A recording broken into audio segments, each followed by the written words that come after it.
Magandang araw po sa inyo lahat mga viewers. Ako po si Rebecca Mendoza. Ako po muli magsasagot ng mga 10 mga katanungan. Meron po ko ditong hinandang props. Itong props na ito ay naglalaman po ng mga 10 mga tanong. Ang gagawin ko po dito ay bubunutin ko po ito pa isa-isa. Babasahin ko po ang mga tanong at ito po ay sasagutan ko hanggang sa makumpleto ko po ang lahat ng mga 10 tanong na ito. Ito po ay pang 42 videos ko na po ito sa Q&A at ngayon po ay magsisimula na po ako.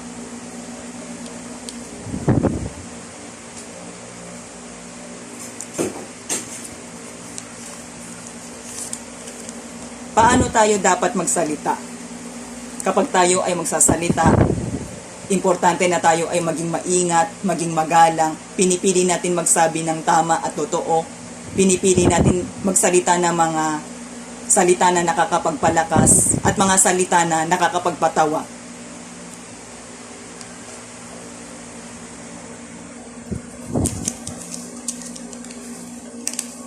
Saan patungo ang isang relasyong walang level?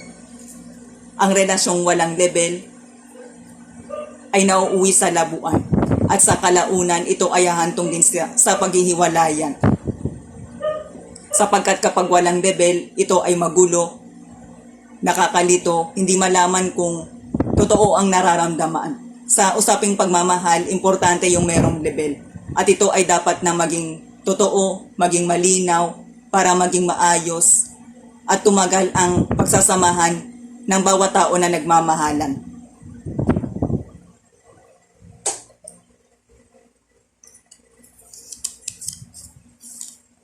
Ano ang mas mahalaga o mas matimbang? Yung alam mo o yung naiintindihan mo?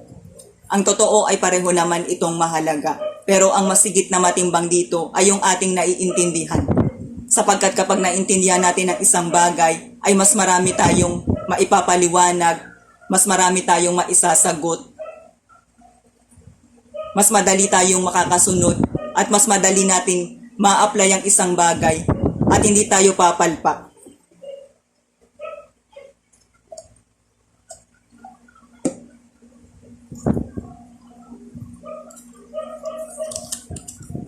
Sumasang-ayon ka ba na dapat i-discriminalize ang libel o libelo?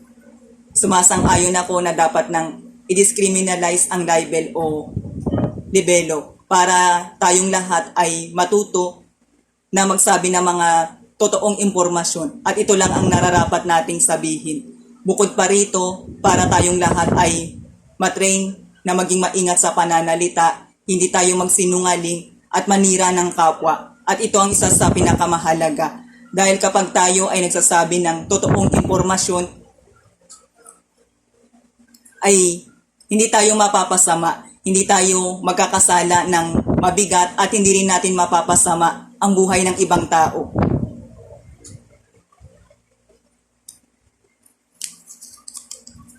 Bakit kailangang manindigan sa tama at totoo kahit na hindi ito ang popular? Kailangan natin manindigan sa tama at totoo kahit na hindi ito ang popular. Dahil una, ito pa rin ang mas tamang piliin. Pangalawa, ito ang ating pananagutan sa Diyos at ang kanyang mga palatuntunan ay masigit natin dapat na igalang at sundin dahil sa bandang huli ay sa kanya pa rin tayo mananagot.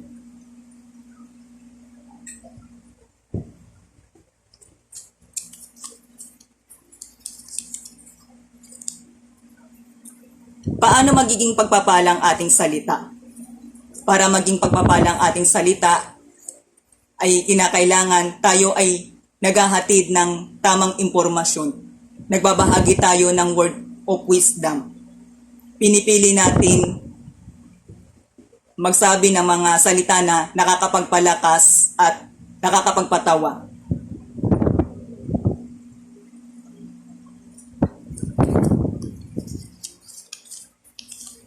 Bakit hindi lahat ng bagay ay pwede natin gawin? Hindi lahat ng bagay ay pwede natin gawin dahil una ay merong mga bagay na mabuti at meron din mga bagay na masama. Pangalawa, kapag pinili natin gawin ang lahat o maraming bagay ay mauubos din ang ating lakas. Kaya kung meron man tayong pipiliin gawin, ang dapat natin piliin ay yung mabuti at kung hanggang saan lang ang ating makakaya.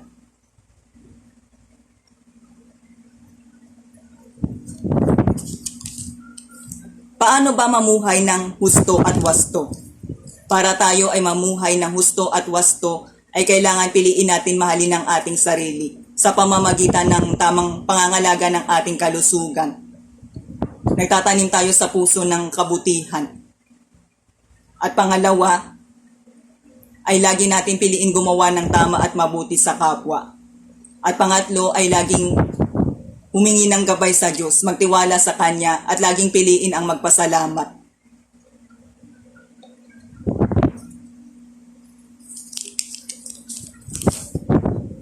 Ano ang wasto at nararapat na motibo sa paggawa ng mabuti sa kapwa? Kapag tayo ay gagawa ng mabuti sa kapwa, importante na ito ay bukal sa ating kalooban. Meron tayong willing na makatulong. At yung tama yung tulong na ating ibinibigay. At higit sa lahat ay yung hindi tayo nag-aasam ng anumang kapalit. Dahil dito talaga tunay na nasusukat na totoo yung ginagawa nating pagtulong at pagbibigay.